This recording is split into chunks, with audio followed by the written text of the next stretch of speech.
9 souls, 9 experienced mountaineers, and a decision that defies all logic: to cut their own tent from the inside and flee without shoes into the deadly embrace of a Siberian winter night.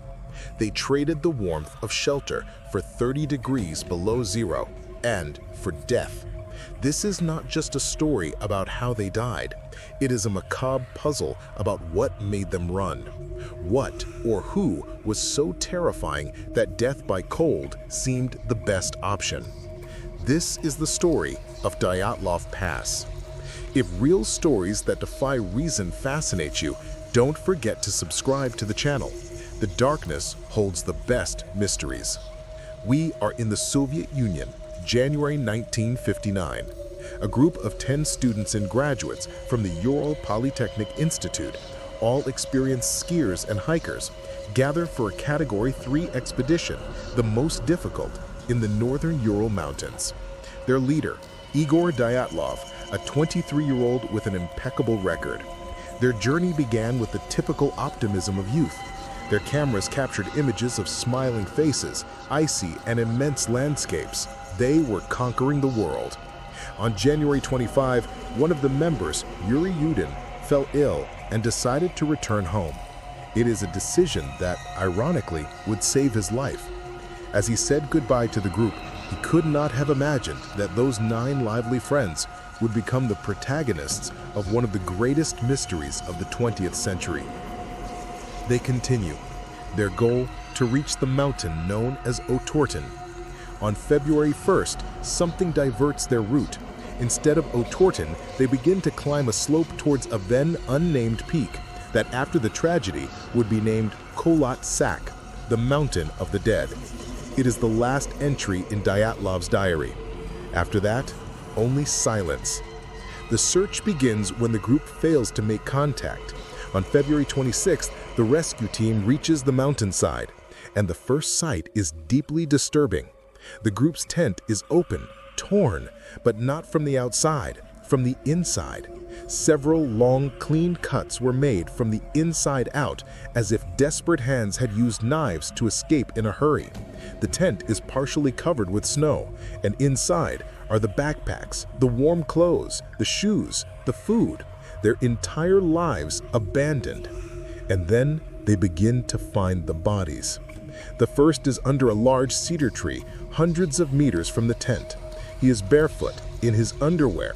Soon, 2 more are found between the tent and the cedar. They seem to have tried in vain to return to shelter. The cause of these deaths? Hypothermia, a terrible death, but understandable.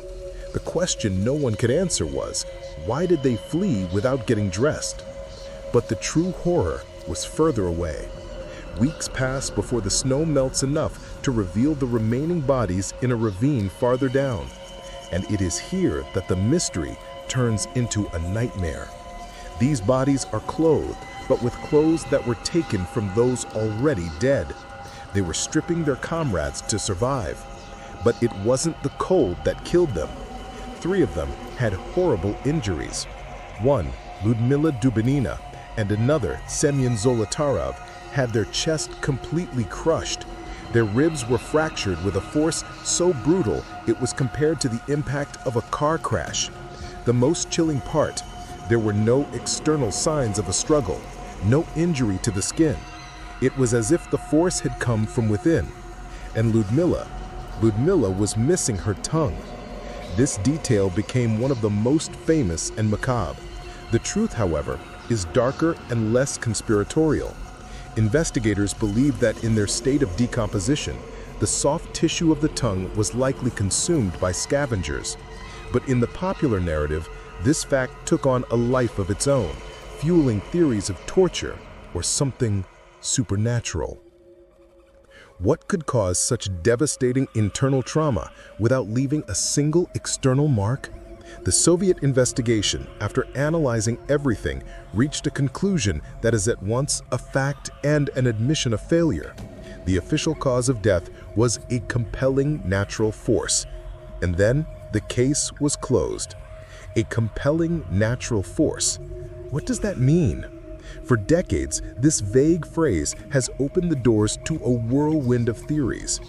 Was it the Mansi, the native people of the region, who attacked them for invading sacred territory? Unlikely. There were no footprints of pursuers, no sign of a struggle. Were they secret military tests? The area was restricted, and some reports speak of orange spheres in the sky at that time.